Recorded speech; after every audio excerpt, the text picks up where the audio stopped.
જય શ્રી કૃષ્ણ મારા વાલા મિત્રો, સ્વાગત છે તમારું અમારી ચેનલમાં। તો આજે આપણે બનાવીશું વેજીટેબલ હાંડવો। સૌથી પહેલાં આપણે હાંડવાનો લોટ લઈ લઈશું।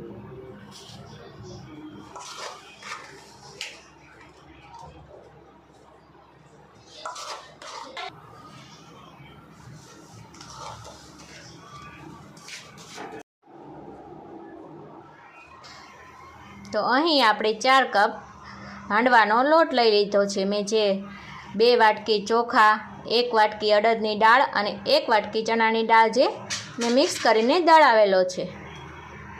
હવે આપણે તેમાં છાશ ઉમેરી દઈશું।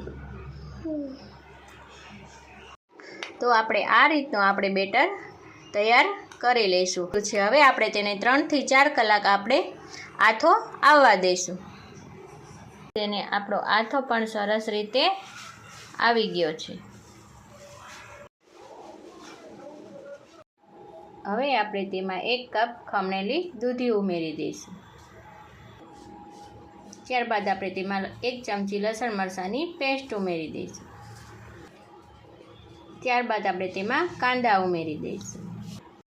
ત્યારબાદ આપણે તેમાં 1 કપ બાફેલી મકાઈ ઉમેરી દઈશું। ત્યારબાદ આપણે તેમાં અડધા કપ કેપ્સિકમ ઉમેરી દઈશું। હવે આપણે બધા વેજીટેબલ સરસ રીતે મિક્સ કરી લઈશું।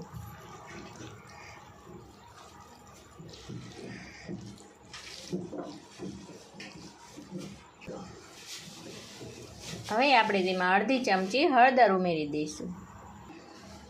ત્યારબાદ આપણે તેમાં 1 ચમચી મીઠું ઉમેરી દઈશું। મીઠું સ્વાદ પ્રમાણે ઉમેરવાનું।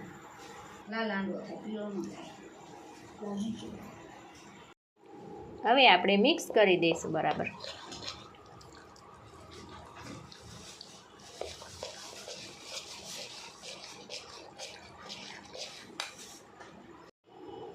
તો હવે આપણું હાંડવાનું ખીરું સરસ રીતે તૈયાર થઈ ગયું છે। આપણે જે બેટર તૈયાર કર્યું હતું તે બેટર આપણે 1.5 કપ લઈ લઈશું।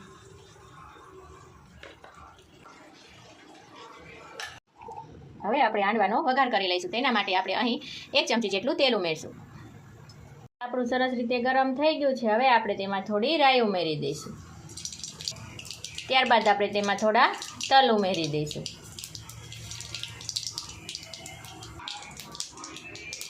ત્યારબાદ આપણે તેમાં થોડી હિંગ ઉમેરી દઈશું।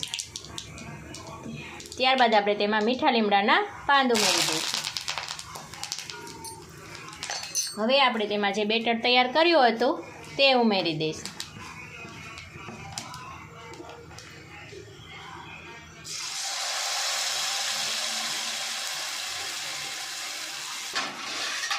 હવે આપણે તેને ધીમી ફ્લેમ ઉપર ઢાંકીને 10 મિનિટ ચડવા દઈશું। 5 મિનિટ થઈ જાય એટલે હવે આપણે તેને બીજી બાજુ ફેરવી લઈશું।